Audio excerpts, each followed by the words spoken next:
And Karen Johnson is secretary. I've asked Karen Johnson to be unmuted as she's taking the minutes, and she'll need to make any interruptions. I thank for that. And I'm Carlton Gordon. Again, keep your cameras on. I'm sorry that my camera is not able to transmit my face, but you can hear me. And I thank you for that. Otherwise, please stay, muted until you are actually being taken part of in the meeting. For those who in the public who wish to contribute or wish to partake, if we can't get to you at some point, you can use the chat feature, and we'll try to answer questions when we can. Okay. All right, let's get started. Landmark Preservation Commission application for 256 Cumberland Street in the Fort Greene Historic District. The application is to renovate a single. So you have to approve the agenda first. Is there any objection to the agenda as we know of? The agenda, I guess, is just these two buildings and the usual matters of the chair's report, the application of the minutes, acceptance of the minutes, other business, and the community forum. Is there any objection to the agenda? Motion to approve. Second, and the meeting is being recorded. Meeting's being recorded. Thank you. So let's get started. 256 Cumberland Street in the Fort Greene Historic District. The application is to renovate a single-family dwelling unit within a multifamily building.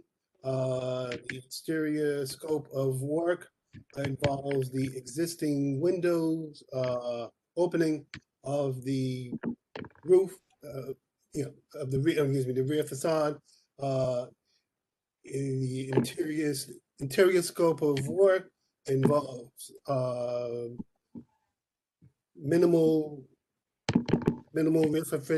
retrofitting, of the kitchen and installing of a new finishes in the kitchen and living areas. Do we have the presenter for 256 Cumberland Street? Yes, my name is Jean-Luc Torchon. Okay, thank you.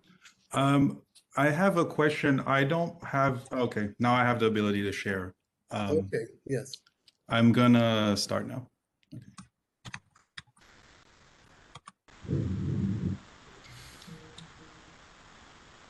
Okay. Okay, Carlton, I'm here. This is Carlton, it's Judy. I'm sorry I'm late, but I'm here. Okay, thank you very much, Judy. Okay, so my name is Jean-Luc Torchon. I'm the designer for this project, and I'll be presenting it on behalf of my client. Like the gentleman said in the beginning, it's an existing townhouse in the Fort Greene Historic District. It's located on Cumberland Street, address 256 Cumberland. This is the map of the district here, as I'm sure you all know. So the plot plan indicates, so the building is an existing 4-story, including a basement. It is part of a pair of townhouses on Cumberland Street that were originally built together, and a string of townhouses on the north that were built separately at a different time. This building was built in the 1930s, approximately. And on the south side, it's abutted by a 6-story apartment building that is much larger than the townhouse that we're referencing. Going through a little bit of context here, I have a couple of aerial photos from different directions. As you can see, the taller apartment building on the left of 256 Cumberland, and you see the pair of townhouses that are similar size, and the rest of the block continues from there. I'm going to cycle through a couple of different views. This is looking south and looking east.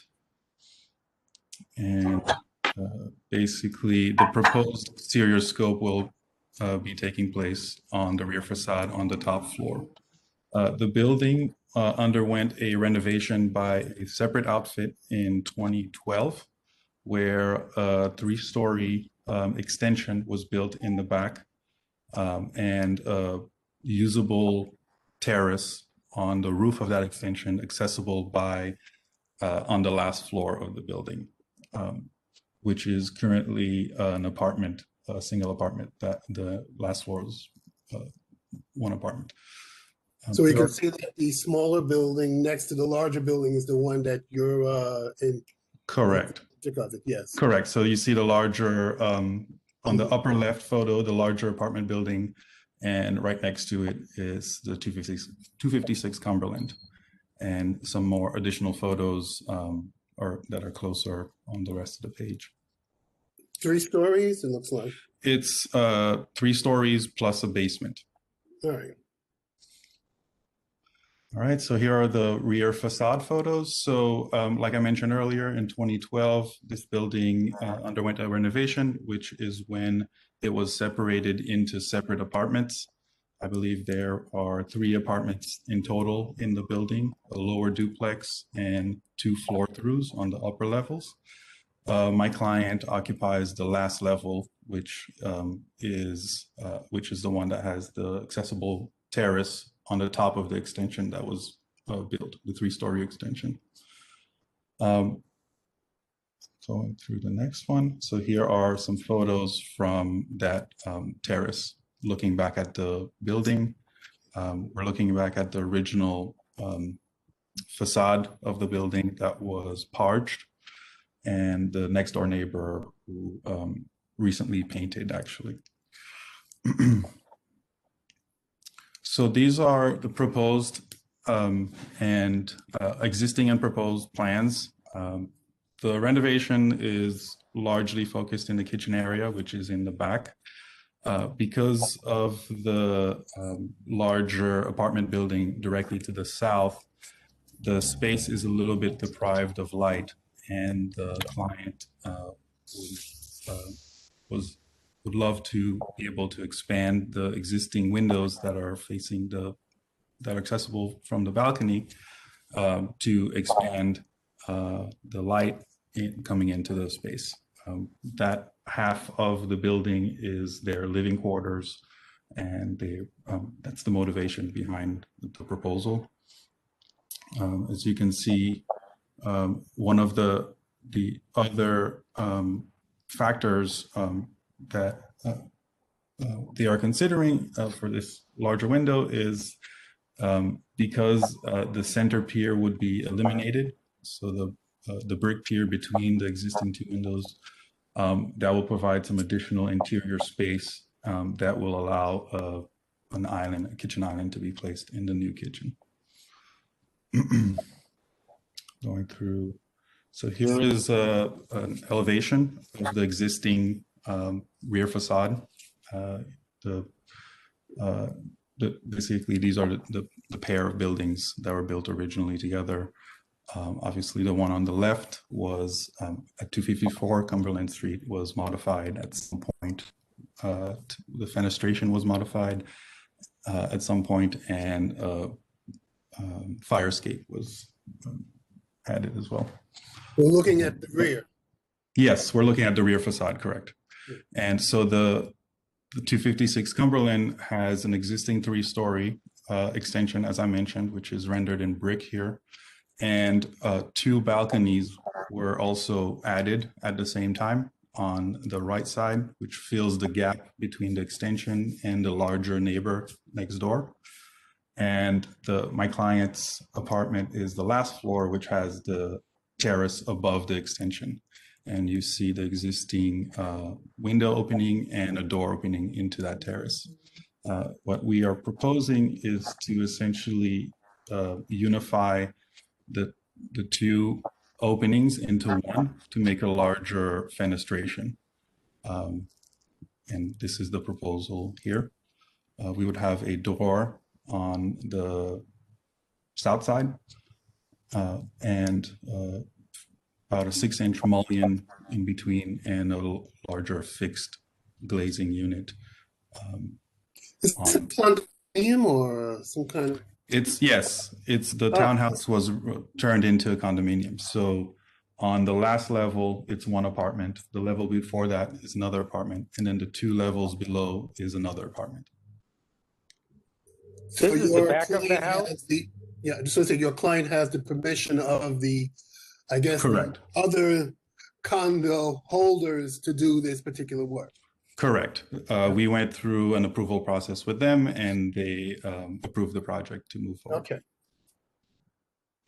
Okay, so here are some larger elevations focusing more on the proposed area itself. On the bottom is the existing condition, and on the top is what we're proposing to do. So you'll see on the top left, we made a rendering that shows what the new fenestration would look like. The 2 outer edges of the masonry opening will match the original outer edges of the opening, and we were also going to match the lintels that are existing on the rear facade. But this is the larger window area. Yes, correct. I'm confused as to, this is Judy Stanton here. What is Thank the, you. what is the issue with landmarks? Is this more material, original material being, I'm surprised if it's just stucco, being removed, then staff is allowed to approve?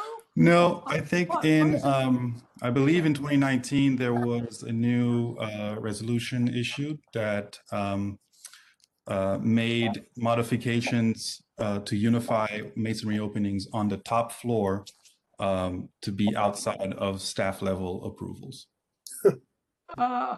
So the top floor is outside of staff level approvals, and it must go through a public hearing. Okay, I process. didn't remember that. Okay, that was a rule change in 2019. Yeah, no, you're right. That's my understanding, yes. Okay. And so that's basically the proposal. The last page here are some architectural details on how we're going to achieve what was rendered on the earlier pages. Okay, are there any other questions or comments? Yes. What can be seen from the street? No, there is no visibility of the rear facade from the street. Carlton, this is what we have to talk about. We don't need to see this. And if there's a contention, the person can deal with landmarks directly. This is too minor for the community board to be dealing. However, as he just said, that apparently LPC has referred it to us because I they- make a motion Yeah. the application. Okay. Second. Second. Yeah. All right. I'm going to go the other way around. Are there any committee members who object? Nope. Are there any committee members who are? What I was about to say. Okay, if there are no objections, I guess all committee members are in favor. Yes. Okay. Yes. All right. So we have? What is it? 9. Karen, we have 9 in watching us at this time. Can we take down the presentation? Yeah. 11. 11. Okay, so that's all right. If we have 11, no objections and no abstentions. 11-0-0. Yes. Okay. Thank you very much. Thank you. Okay. Have a good night, everyone. All right. Good night. Thank you. Carlton, I mean. Yes. Go ahead, Jim.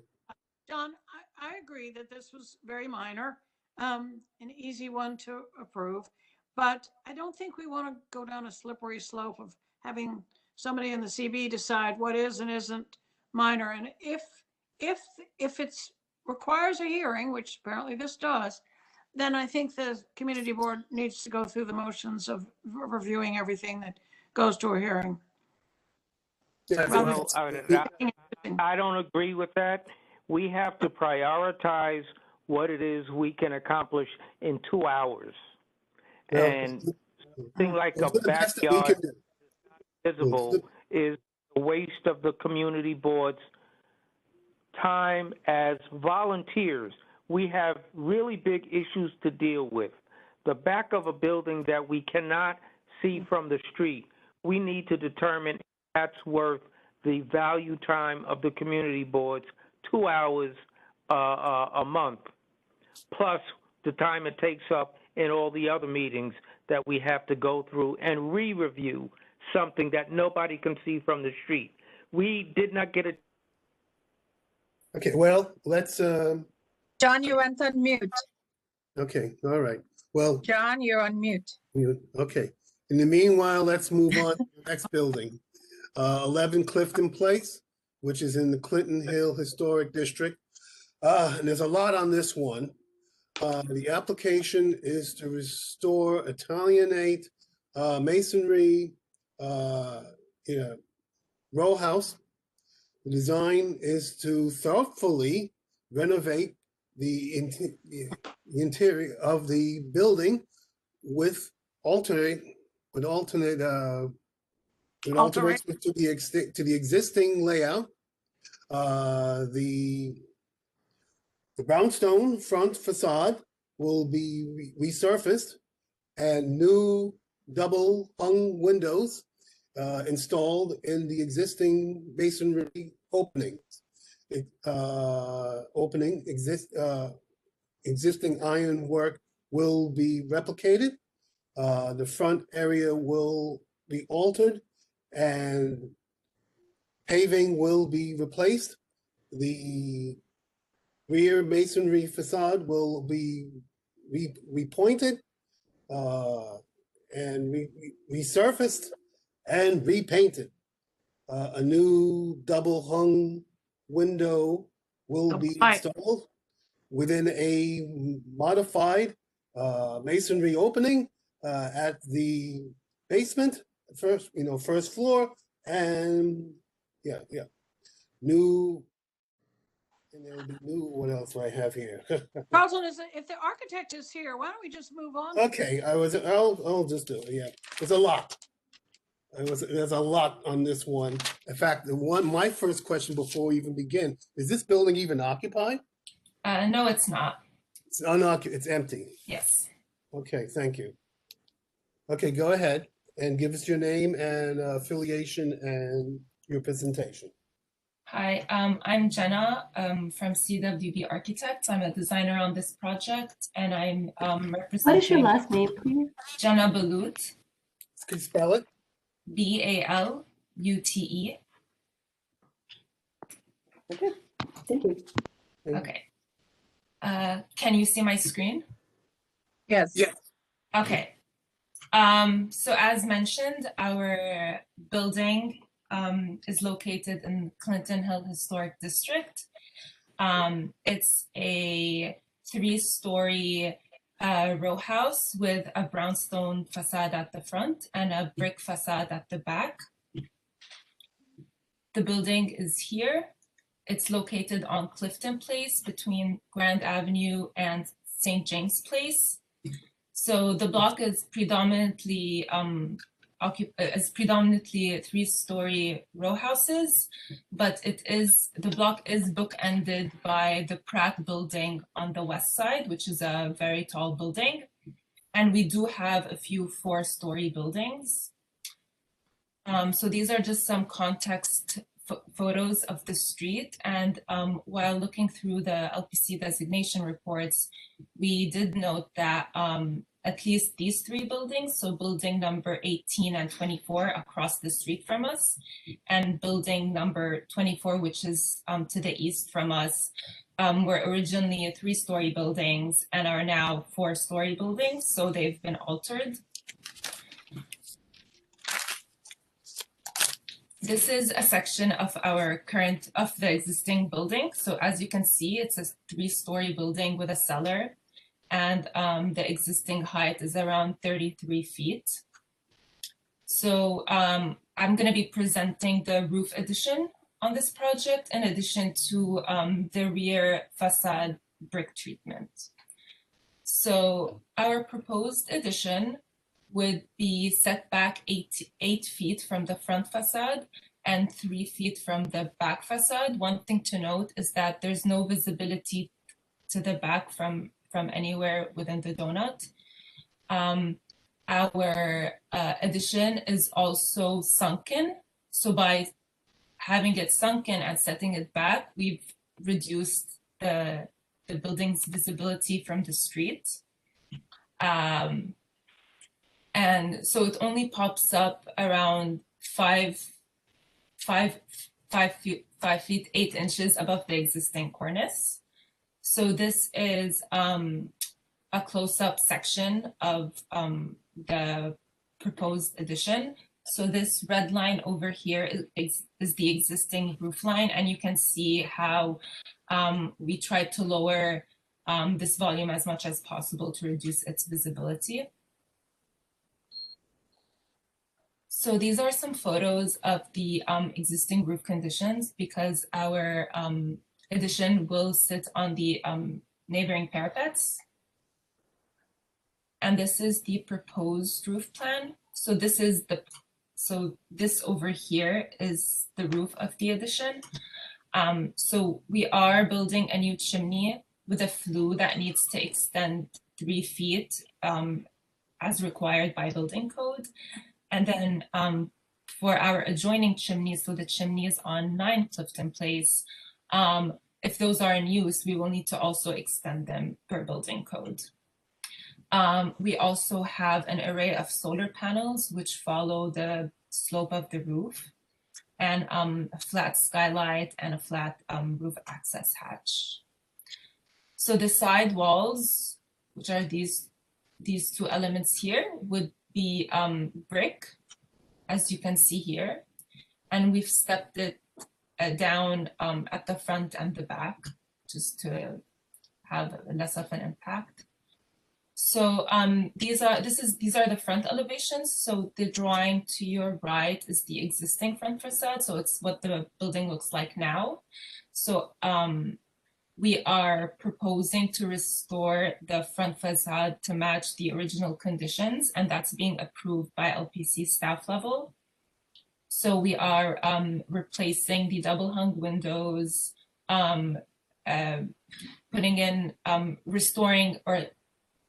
putting in a new fence and gate to match the original ones. We looked at the tax photos and noticed that these aren't original to the facade, to the block. So we want to bring those elements back here. And this over here at the top is our roof addition. So we have we have brick sidewalls, and then this is our front facade that is set back. So in this axonometric diagram over here, you can see the materiality of the addition. So the front of the addition would be a wood clad, and the windows would be wood painted black. And then these side walls will be a brick, and these are the solar arrays.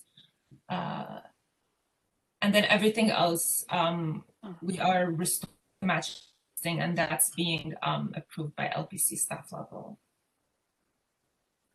These are some renderings from the street to study the visibility of our addition. So I'm going to zoom in a bit. So this rendering is taken from this side of the street. So if you're coming from Grand Avenue, so this is what you see. So you just see a bit of the sidewalls and that fascia that we need for the roof. And it kind of communicates with the rest of the row house cornices. One thing to note is that we will be painting our cornice also black to match the original historic style of the townhouse. So that would also relate to our addition. And this is the Pratt building that I mentioned earlier, which provides this backdrop to our addition. And this is building number 21, which was originally a 3-story and now it's 4. And one thing to note is that it is actually higher than our proposed addition. And then this is another rendering from the other side of the street, so from St. James Place. And this is the extent of what you see. We did also build a mock-up, which is actually there, so you can go and check it out in person. And I've included some photos from different vantage points of the street. So image number 1 is if you're walking from St. James Place. What you see here in orange is our addition, our proposed addition. Oh, okay. Yeah. Can just about make it out. Yeah, so this is when you, this is facing the facade, like right across from our building. This is how much you see of it. And again, it's there if you want to check it out.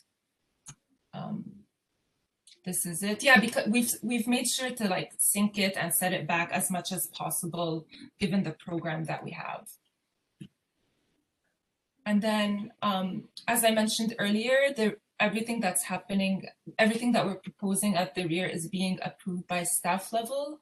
But I will briefly mention what it is. We are proposing a big opening in the back, replacing the double hung windows on the 2nd floor. And then this is our roof addition, which would be treated the same treatment as the front. But we do want to treat the brick in a way to create a unifying look for the back because of the different, because the brick will need some patchwork. So we looked at the neighboring buildings and their rear facades, and we noted that there is no predominant material or color palette. So this is our building, and then these are the neighboring buildings. This is a view looking to the west. This is a view looking to the east. And then these are the buildings looking, if you're in the backyard, looking north. So as you can see, there's no specific color or material. So we're proposing to paint the facade a dark blue color, just to give it a more unifying look, so that we don't have to redo the facade. And you can also see our addition from the back, which you won't see from anywhere. Now we're looking at the rear facade. Yes, this is the rear. All right. By the way, will you be able, or have, maybe you've notified your neighboring buildings? It doesn't look like it's extensive construction, but still the neighboring buildings you may want to let them know that there'll be this work being done. Of course, they've been notified, and we're keeping them Good. up to date with any progress. Yeah, so any questions? Okay. Yeah, that's your presentation. Mm-hmm. Ernest actually had, I'm gonna go to Ernest first because he asked me before we began the presentation. Mm-hmm. You know, I'm on this board and I can't vote for it. I cannot support it for the simple reason. As I said to you, Carlton, I received frantic calls from the neighbors on Clifton Place. Okay. I could not have received frantic calls from the neighbors on Clifton Place. The presenter should have gotten the neighbors to support her project. You know, no, she did not. I mean, I wouldn't have this conversation if she had had the conversation up front with the neighbors. They would oppose it because of the fact that it's in a historic district. There are several organizations: the Society for Clinton Hill, the Citizens for Responsible Planning, Preserving Our Brooklyn Neighborhoods. These are organized groups. You know, if they said they were supportive, I would vote to represent the community to say yes, we're supportive. I would, you know, I can't force the presenter to talk to the neighbors, but I would suggest strongly that she does, before she goes before landmarks, because they will, if it's a public hearing at landmarks, they will come out. So again, it's just my strong, suggestion that she does that, to do that first. I just don't quite understand it. Anybody who's going to work in a historic district must know that there are organizations that help support that district. That's all. Okay. Can I say something? Yes, Esther. I And also got Patrick. phone calls from people on Clifton Place. They had no idea that this was going to be presented tonight, or they didn't know what, they didn't see the plans. So, and they saw the mock-up and they very upset about it. They have a block association, I believe, or something, and they said nobody notified them of anything. So they are very upset. So I can't support it, knowing that my community was not aware of it. I understand. Okay, thank you, Esther. I have a comment. Daughtry, I think you had your. Yeah, if I may just ask a question of Yes. Ernest, was the issue with those organizations the fact that they weren't notified? I understand Ms. Blount's comment, but for you, is it because they weren't notified, or is it because they weren't notified and they absolutely don't want any kind of constriction? No, they weren't notified. They were they were blindsided. That's not how you work in a community. People know that there's a Brooklyn Heights Historic District. They know there's a Brooklyn Heights Association, and they touch base with Brooklyn Heights up front before they even get to the community board or to landmark, or to the building department. They do the groundwork, and I can understand that, and I respect it. And I see groundwork done in every community except Clifton Hill, Fort Greene. It's always after the fact, Can I ask a question? Let me first, Daughtry, are you finished? That's what you want? Okay. Okay. Yes, Miss Ali. Yeah, I also want to ask Ms. Blunt and Ernest, was there opposition because of the extension above, or just the work being done in? Plan, Hazara. They don't know what was being proposed, what was being. They just saw a markup. Okay, understood. It just pops up, and they see a markup, and then they start asking the questions. What is this? And obviously they know Esther, they know me, they know John do, and they're going to reach out to them on the land use committee, on the community board. And I couldn't give them an answer. Yeah, I mean, they might approve, they might say okay, but they don't have the plans, they don't know what was being built. They saw a mock-up, and they said, well, what's going on? Nobody talked to us or anything. So that's the problem. The problem is the lack of notification to the local community organizations. Carlton? It would be nice for you to generate support from the community. I mean, it goes a long way, but if that's not done, you create opposition, for any reason. Understood. May I intervene? Judy's next. Thank you, Carlton. I'm going to take issue. I respect the fact that the neighbors haven't been notified, and that bothers me. But I have questions about the design. I don't think the design is appropriate, certainly in terms of materials.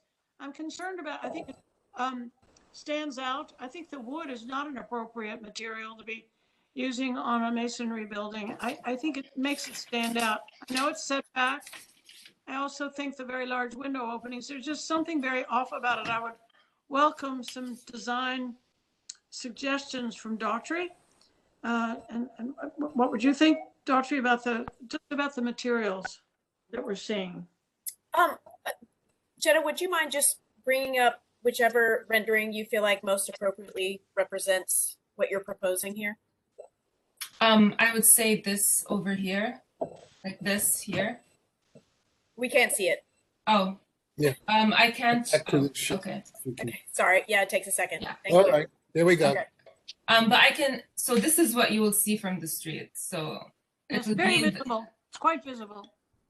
So it's the brick, which we want to have a red brick so that it blends in with the Pratt building, so we can look into a darker brick color. And this fascia, you actually won't see any of the wood. Just to answer Ms. Stanton's question, in general, I think y'all know that I support LPC's approach that additions to historic buildings should not be in the same language as the historic building, because you'll never match the integrity and the age appropriateness of a historic building. So I'm not as bothered by the material choices here, and actually think that they deserve some recognition for trying to integrate the addition into the existing building, and that they've set it back, which is a big move, and that the color of the fascia at the top is in the same family, or is the same color as the cornice. So it does kind of disappear. I think the brick, bringing up the bricks on the side, if the bricks can be contextual, maybe even reused from the site, I think that will help that disappear a little bit. So I'm not as bothered as perhaps others about the material choices. Even the light wood looks light. I don't think that you're going to see the light wood from anywhere unless you live in the unit. Can I make a motion, Mr. Gordon? What's your motion? My motion is to deny the application, A, because the community was not notified, and B, because of whatever other issues any other board member wants to include as part of the denial, positive and negative. We need to move this forward. May I just say one thing? Yes. We did not mean to not notify the community. I'm happy to submit all this material to all the agencies that are associated with this process. We did notify LPC and the community board about the mock-up, and I'm We're happy hearing to that send. the community was not notified. And so we did have send. to provide the information that we hear, and you can submit your opposing documentation to the landmarks. Okay. Well, we have a motion. Do we have a second? Second? That's from Judy. Yes. All right. So we have a motion to disapprove based on the lack of, and second, the motion is based on the lack of consultation with local community groups in Clinton Hill. Can I make a With the friendly amendment, Mr. Dew? Yes. Well, go ahead, Daughtry, make your. My friendly amendment would be to ask for them to come back to the community board after they've met with the neighbors and taken the comments of the community board under consideration in regards to materiality. Do you have any problem with that, John? Accepted. Okay, it's been accepted. So the motion will be both our concern with the lack of consultation with the community, but it gives them an opportunity to return to this board and to this committee for an application upon the, I guess, the meeting or consultation with local community groups.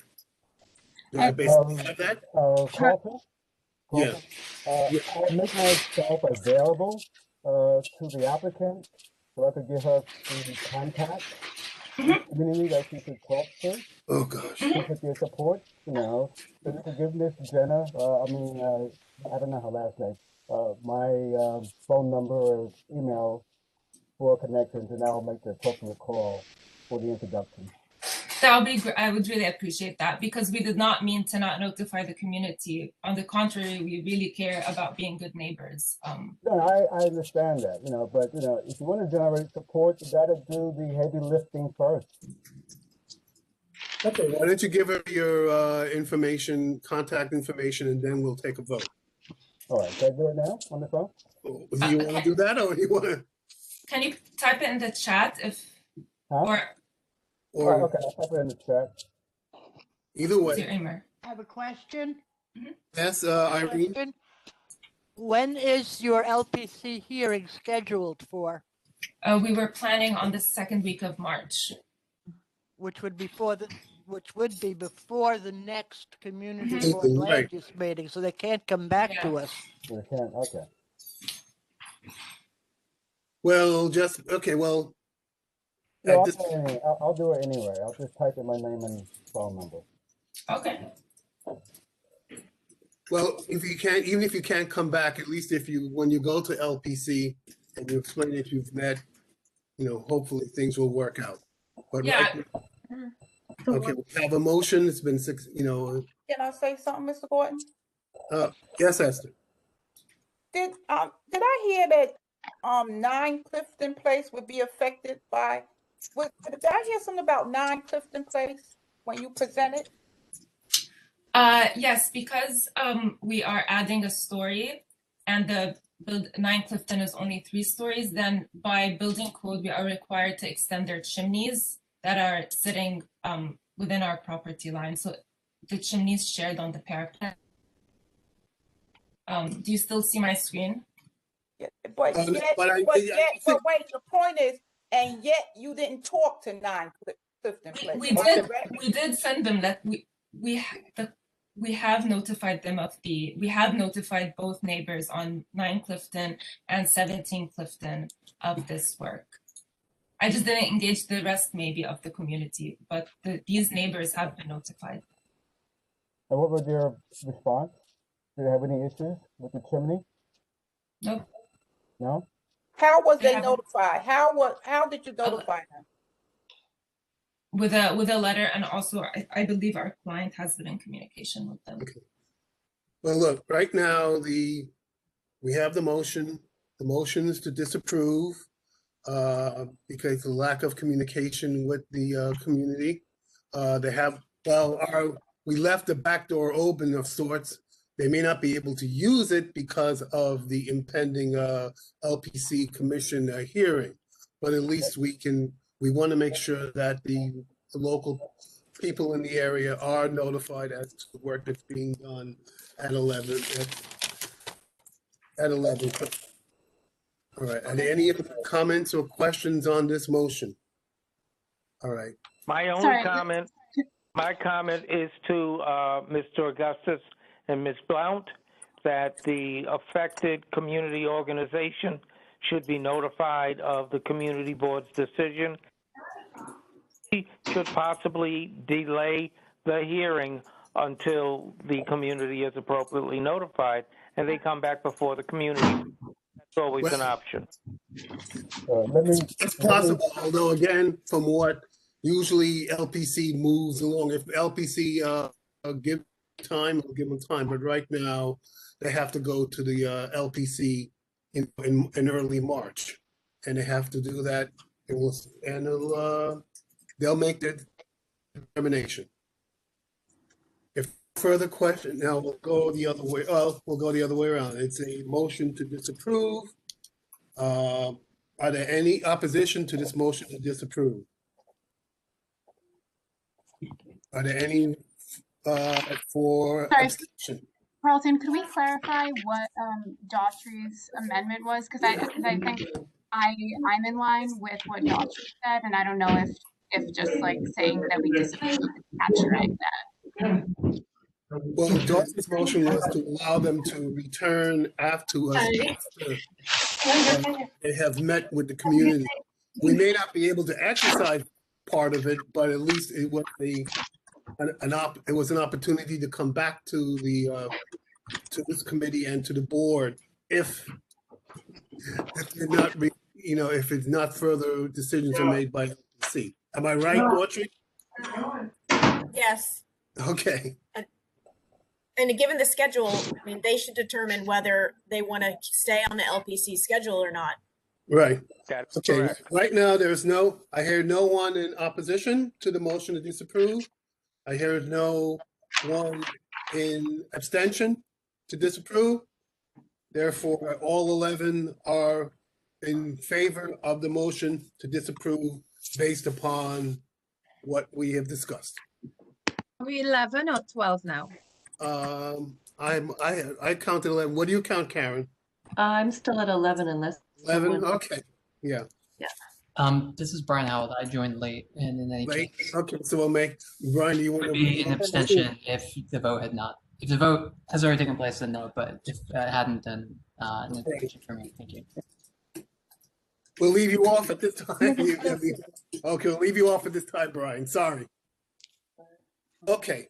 Thank you. Thank you.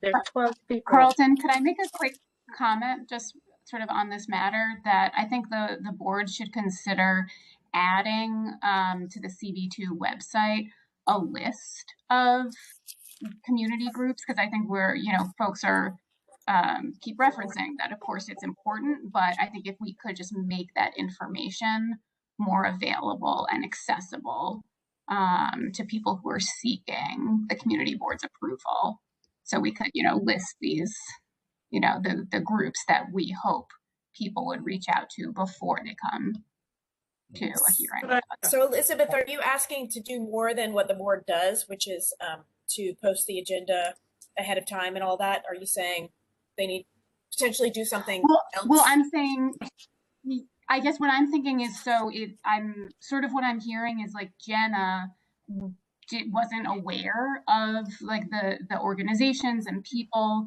that folks were hoping that she and her team had reached out to, in order to let the community know. So I'm just trying to think about like how can we get that information to, the owners, the architects. Informally, we have never really established that you must go to these community, but we have over the years when somebody's coming in, let's say from a building in Brooklyn Heights, we always want to make sure that they touch base with Judy, because Brooklyn Heights has keep a very close eye on it. I don't think Elizabeth is requiring. I think she's saying make it available. Yeah, I'm trying to think, like, I think the reason that Jenna hasn't, done the outreach that folks are asking her to is she just didn't have, that list of community groups, organizations that we wish she had reached out to. So I'm saying I think it would be worthwhile. Exactly. I was just told to submit the presentation ahead of time. Yeah, exactly. I followed up if we needed any other documents. I think we need to equip the people who are coming to us with this information so that they can, do their due diligence and do that outreach. Perhaps I agree. I agree, because landmarks may tell the applicant, here's a date for to hear your application, but they're also looking for a lot of support from community when they review our application. So I'll ask Carol Ann to share my particulars with Jenna, my phone number or the email, so that you can contact me. That can help make the connection. But no, I think it's important that because we always ask that, because we're the community. I think we have to represent the community. You don't want to misrepresent, because I don't work for the city of New York. I don't work for landmark preservation. I don't work for the Department of Buildings. As a community board member, I represent, hopefully, the community, and there's a difference, and we will always like to work in tandem, and we don't tend to object on general principles. But things have happened in our community that has negatively impacted, these small neighborhoods, and I don't maybe think we can work as developers. I mean, we've been fighting that, but maybe I don't want to put more work on Carol Ann than she already has, but maybe we can work something out where we can sort of pull together and I don't think there's that many community groups, but we can maybe pull together. There's a list. There's already a list. Like they've already put it in the chat. So the community board has already put this together. I think maybe what we need to be better at is informing people and making the connections between folks who are coming to us for information or permission or what have you, and connecting them with the other organizations. Like it's an intent, maybe. That'll be something that the board will, board office will work on in future. Since list, and they'll. I guess my last point is, this is very difficult in a pandemic. I think that's the real issue. How do you communicate to organization groups in this pandemic, if you don't know. So Yeah. that tend to compound it. Yes, and we were trying to do the best we can. Okay, next. Can I just say something? So there were complaints that the meeting was noticed with a detailed description of the work to be done, which is what I guess people were reacting to. I would like to suggest that when you receive those calls or those contacts, please encourage those persons to attend the meeting so that it's essentially not hearsay, but you're hearing from the community what their concerns are. I don't understand this process very well, so as I just started working with this committee, but essentially from what I understand is that this matter can move forward regardless of the board's vote. So yes, it's the concern. We have been, Caroline, we've been for, I guess, for many years, we have been giving an extra voice to the community groups. Normally, let's say it comes up in Brooklyn Heights. The presenter will give their information about building, let's say something on, Pineapple Street or something like that. We want to fix Pineapple Street. Then I'll go to Judy or Irene. I'll say, hey, we have this application on Pineapple Street. Carlson?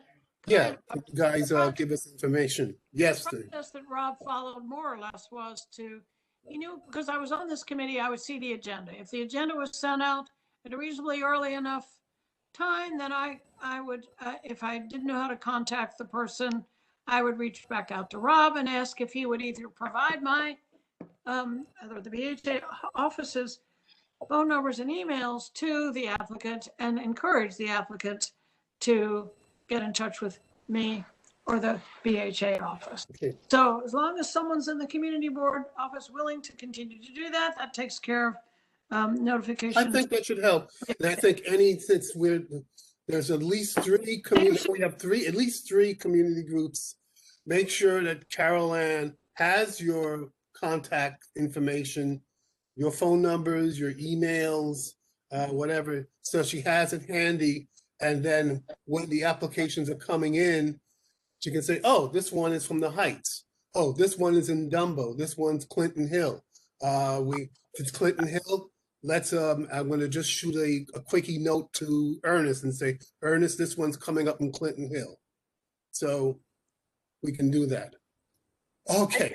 I just, one more thing. I think it would be great for us all to be responsible in that way so that if applications come or information comes that's specifically relevant to where we live, Clinton Hill, Bourne Hill, downtown Brooklyn, wherever, that we take the responsibility of being that connector to local groups.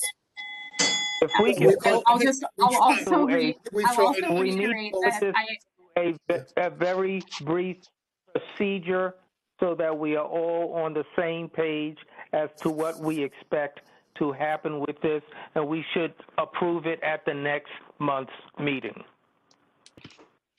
Procedure. Everybody's talking over each other. It needs to be in a procedure so that we can have it approved also by the full board. If we are modifying something, it has to go before the full board. It has to be in writing. We should all understand what we're talking about here. It's only a 5-sentence procedure. It's not even a big deal. Anybody can write it up. We can approve it next month and then go forward with it. This discussion is too long and we're not getting anywhere. Very well. I'm trying to end it. I know everybody wants to get a piece of this one, but that's why you got to put it in the procedure. Carol Ann, thank you very much for that. You are absolutely correct. Landmarks can choose to do whatever they want because we are recommendation only. We know that that's a very sad place that we're in, and a lot of this battle is because we're in that sad place. Nevertheless, we should do our piece and be on the same page with this. Okay. All right. I'd like to move on to the next item, would be approval of the minutes. Do we have any problem with the minutes from January? If there's none, we'll deem it as accepted by the committee. Thank you. Next matter will be next matter will be open set. It was me, excuse me, the chair, chair's report. A couple of quick things that on the chair's report. I've been asked by Carol Ann Church to make sure that if you receive the doodle poll, I think this is a poll for the discussion from city planning. If you received it, please respond to it. Did I do that right, Carol Ann? Okay, yes, thank you.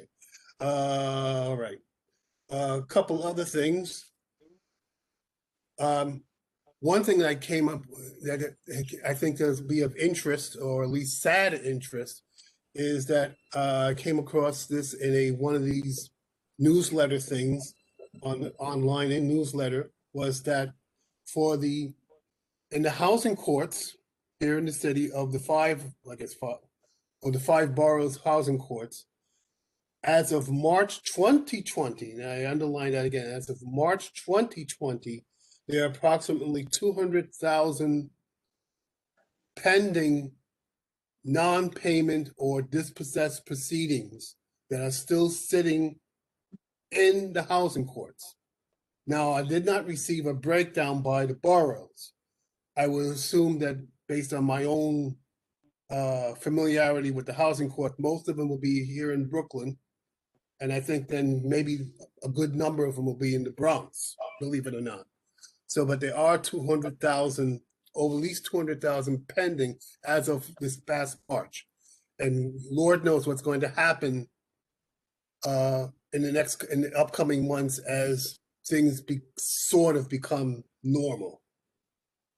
One other little thing that I came across that I think people will be of interest, especially for Ernest, since this is in Clinton Hill, I've read also online that the actors Rhea Perlman and Danny DeVito have bought a house in Clinton Hill, and Classen Avenue.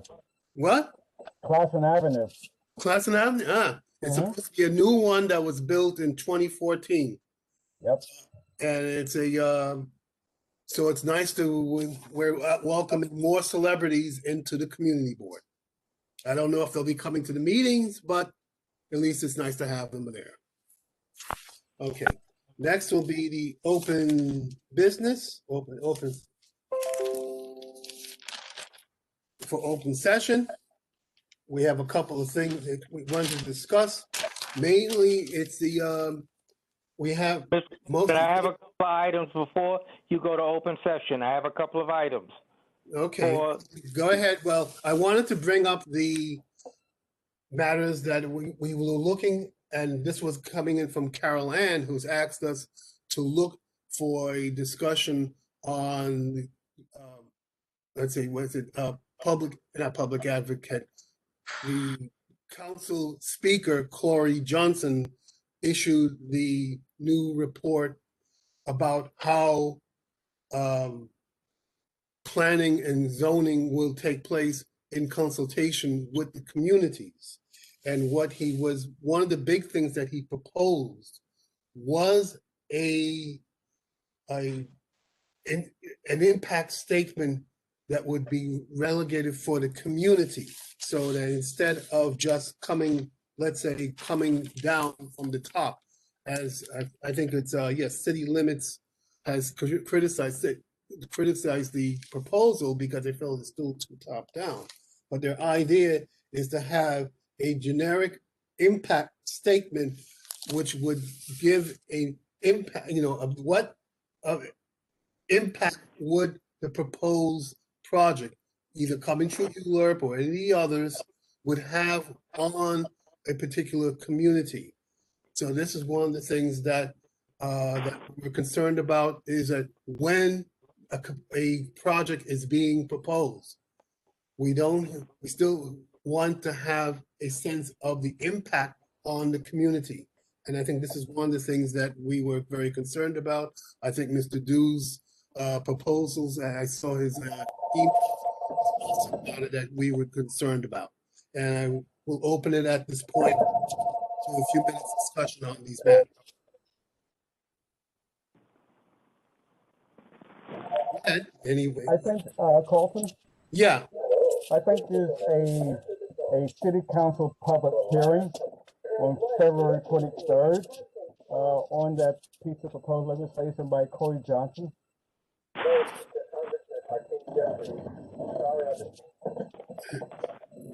So you could weigh in on that.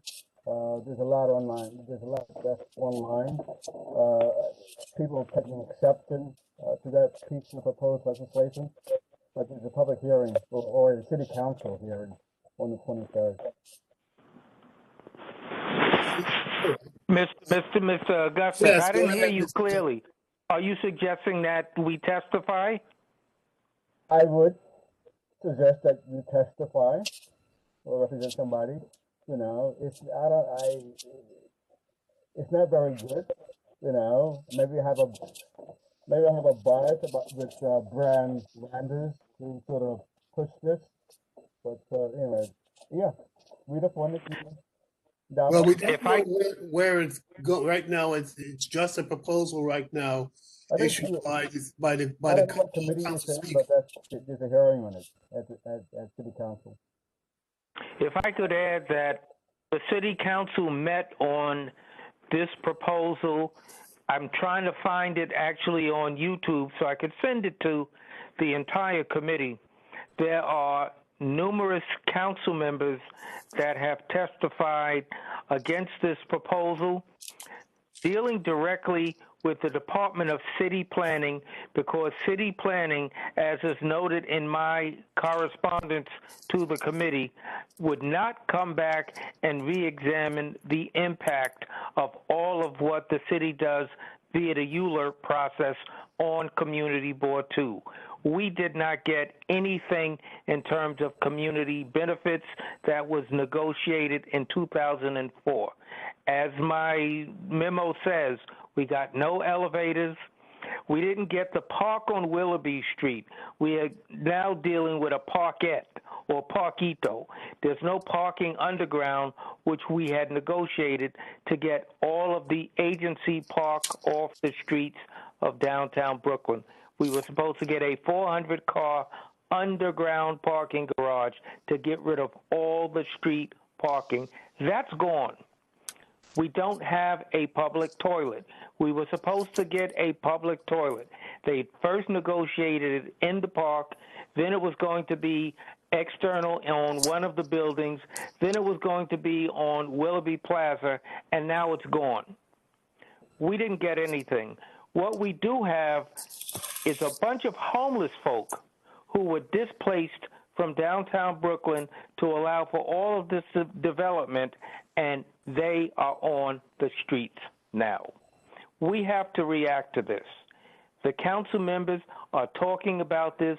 Community Board 2 is being held up as an example of poor ULURP outcome. But the city will not come in and validate it, ergo they're not fixing it. So yeah, this is very important, not just for our community, but for our city. This homeless population problem is expected to exacerbate. I should also add that there's apparently legislation that's going to have something to do with conversion of these hotels, some of which are largely empty, into homeless places or places for the homeless.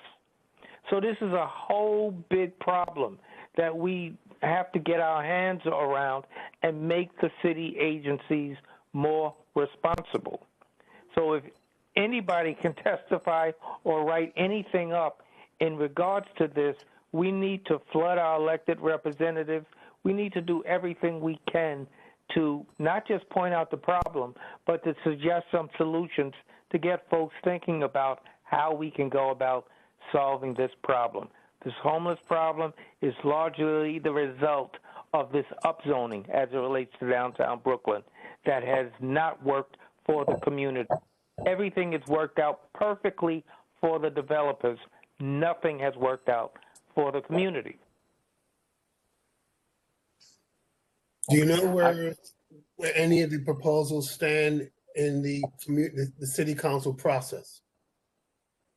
I just heard the 4 council members who come from districts with a lot. Anthony Reynoso is one. He talked about displacement of half of the Hispanic population from Williamsburg to these development deals. And we also know in Community District 2 that our average AMI has gone way up. So we're not eligible for projects that would affect, for example, the Fort Greene Public Housing Project, because our area AMI is too high. They don't single out the Fort Greene Public Housing Project. They do the average median income.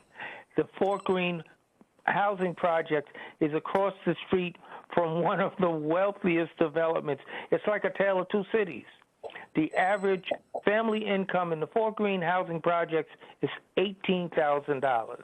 Across the street in the Casamatides properties, the average family income is in the hundreds of thousands of dollars. They're right across the street from each other. How fair is that? What kind of city is that? And then every time there's a development, we don't ask the developer to put in an ADA train station entrance.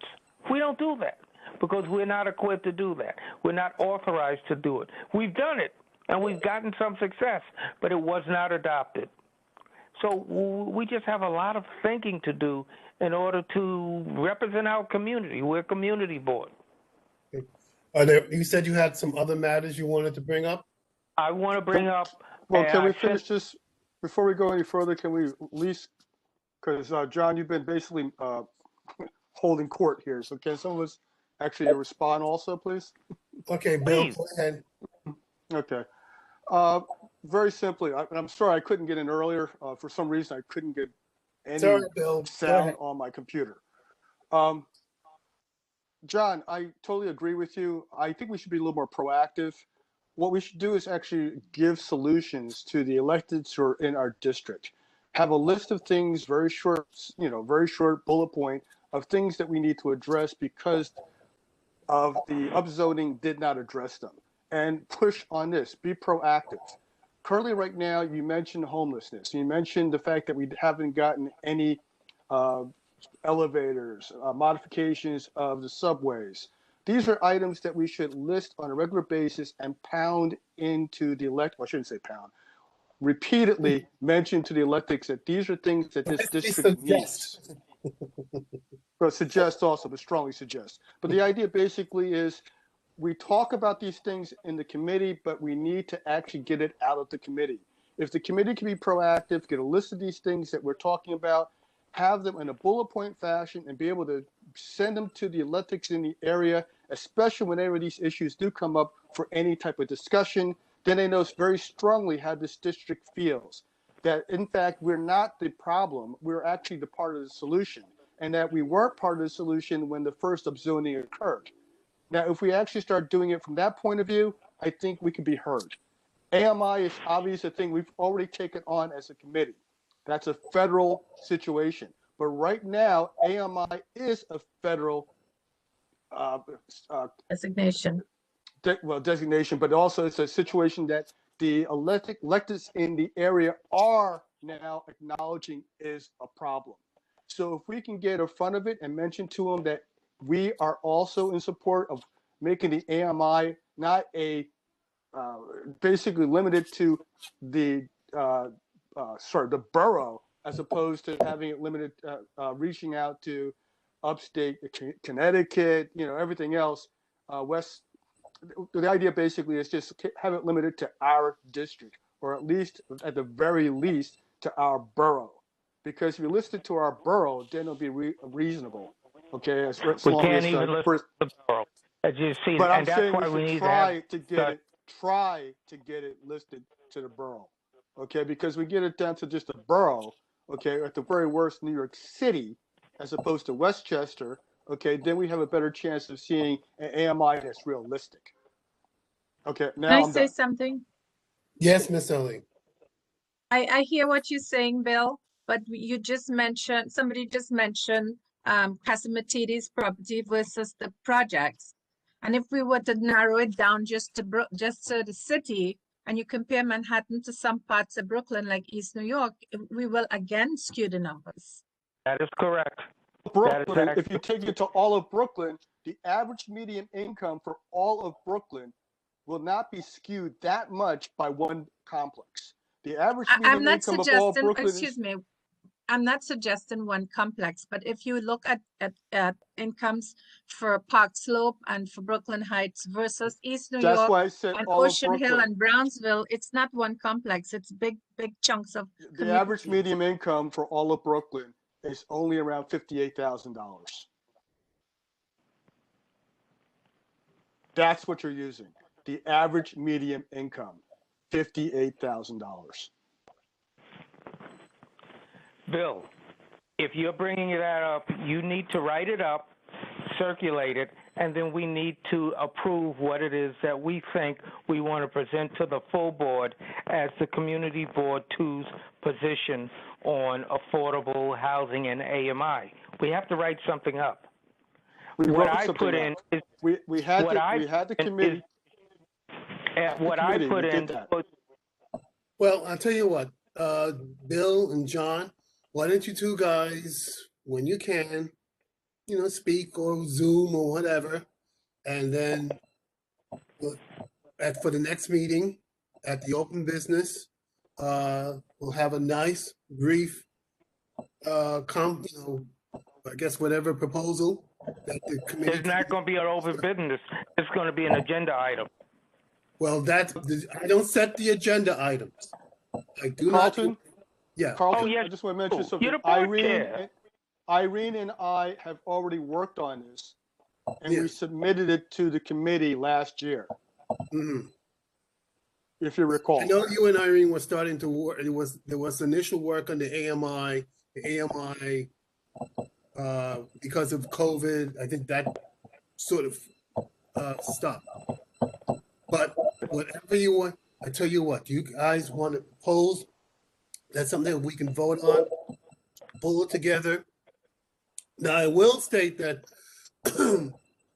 we did have an early, Mr. Dew, gave us a larger proposal that our committee voted on. I took it to the executive committee. Leonard Singletary took it under advisement. As far as I know, it's still under advisement. You might want to contact, chat with Leonard Singletary about some of the things that you have as well, to see, because I don't want it just winding up under advisement again. But yes, pull together and we can present that, let's say to the committee and perhaps to the executive committee and the board at the next round of meetings. Now, John, are there other? Yeah, I just want to get Mr. Carlton, what I can do is basically get that together, send it to you. But I'd like to get back to the general point that Mr. Dew was bringing up, which is basically all the issues that are currently going on in the district. We should have bullet points presented, from this committee, and then approved by the board. That was something that we can then send out to the different electeds who basically are overseeing our district or basically representing our district. I think it makes sense. I think that's what we should do. Let me add to that this year we're going to have a whole bunch of new electeds. So we have to get our ducks in a row. We have to be educating a whole bunch of new electeds. Term limits is divorcing us from people that are very comfortable with us and that we are very comfortable with. We're going to be starting all over by the end of this year. But that gives us an opportunity, I would say. And also that I just wanted to say that when Mr. Dew sent his email earlier today, it got my brain thinking about this bullet point list, Mr. Flournoy, that you're listing about information that we can say to people who are coming to the board and asking us for something, that we can very clearly tell them what our priorities are and indicate that if their project meets our priorities, we will be, we can't say we're going to say yes, but we can, let them know the things that we care about. And this, I think that would be very helpful. So I'm sort of started to draft that, but it just started on it. So I'm happy to continue to share it with everybody as it develops. I Yes, would love and, your input. make sure that, Bill and John get the information as well, and you three can, No, speak the for yourself. information goes to the entire committee. The entire committee gets to react to it or not. Okay. I'd say just percolate it first and then send it to the committee. Mr. Dew, you said you had other matters that you wanted to do an open I business? do have a couple of other matters. Okay, go ahead. First of all, Stephen Levin, Councilmember Levin, had a meeting on the York Street train station, at which a number of Dumbo residents were present. That station was discussed in conjunction with our vote to deny 69 Front Street. Adams, the train 69 Adams. is unsafe. Yes, we know we are very well aware, and Karen pointed out it's 69 Adams Street. Yes. Yes. So my point is we have to follow up on that. The sense is that those air rights that were sold to create that commercial space were sold They haven't by been sold yet.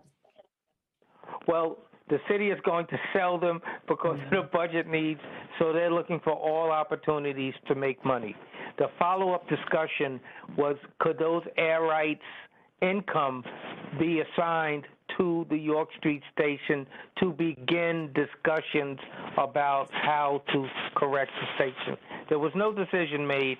I'm just making the committee aware that that is the beginning of discussion from our local council member, who is also term limited. Since this is Karen's backyard, Karen, can you give any update on that?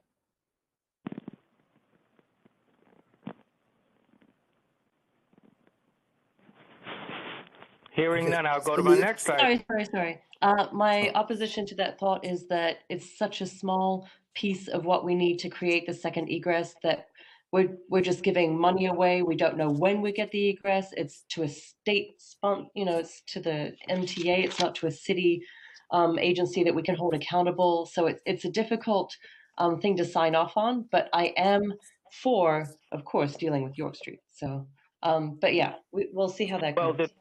The discussion, Karen, if I could just add, is that York Street needs an assignment like they've done to the BQE. You need a person that is going to be responsible for all aspects of developing. That's why nothing's happened. It involves too many agencies. Nobody wants to take responsibility for it. That's why nothing's happened. The MTA can't do it alone. They have to coordinate with every agency within the city. And when the state was responsible for the BQE and they came out and met with the community board, they dropped it and gave the responsibility of the BQE to the city. These things are extremely complicated in addition to being costly. No, I understand. It's just hard as a community to have to make these deals. And like you said, all the community givebacks that we've asked for, we seldom get. So it's hard to kind of sign off on it. But yeah, I understand. What's your final matter? Final item is an update on 130 St. Felix. I did circulate that there is a lawsuit that was put against the Landmarks Commission for approving 130 St. Felix, a 23-story building that's going to tower over an historic district. You might recall that this decision that the community board executive committee made, the committee itself was not involved in this decision. It was done in an executive committee, one of the first Webex meetings that we had back in June of last year. And frankly, the presentation, Mr. Gordon, and you know, I discussed this at a previous meeting. It was not a Landmarks presentation. It was a Euler presentation. So the community board's executive committee approved it overwhelmingly as a Euler item.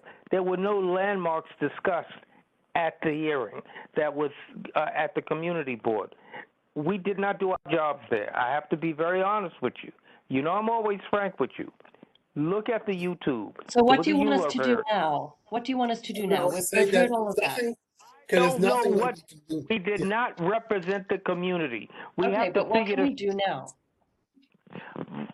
Well, right now, there's nothing before us. There Coming may back be, for us, and it comes back before us. It has to be a combined ULERP and landmarks. well, that'll be, the decision, those decisions will be made, but again, I'll just emphasize, I don't set the agenda. My understanding is that I heard that the developer was bringing an outreach. I don't know more than that. Do you know who brought the lawsuit? Is it a local community people who brought the suit? Correct. The letter that was on, and this is a Google letter. I didn't send anything that isn't available online. You Google it. You Google 130 St. Felix. You get everything that Landmarks did. And the last time I Googled, I saw there was a lawsuit letter. I just want to add, Carlton, there are several organizations in Clinton Hill, Fort Greene that are plaintiffs in this lawsuit.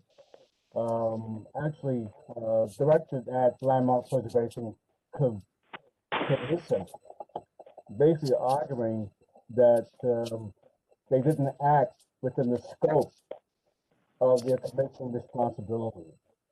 The commission is there historically to protect historic districts. That's why they were created and set up,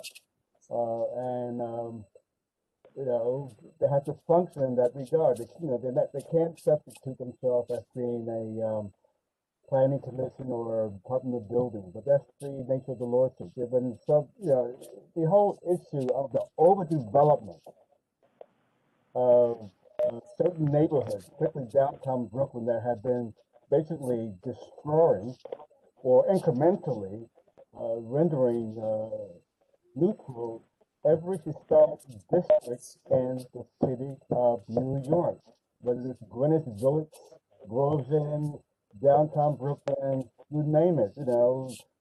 These neighborhoods are under assault.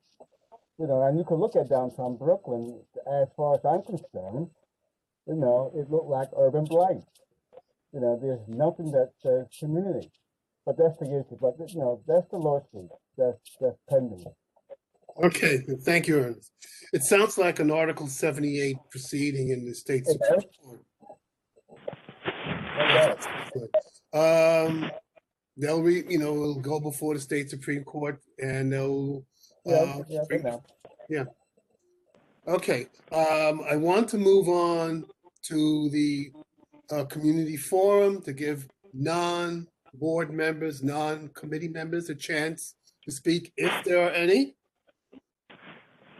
Is anybody from who's not a committee member or board member wishes to have any thing that they wish to bring up to us?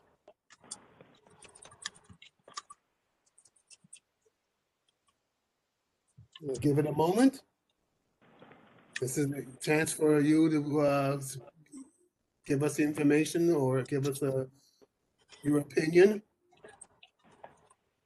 I do see a few people who I don't know, but a couple. We scared them away.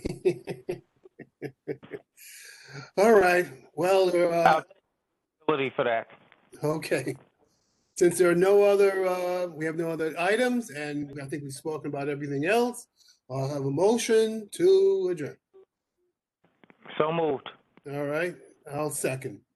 Thank you, everyone. I think we've covered. Caroline, did we cover everything I think that we need to cover? Is there anything that we need before we leave? We did.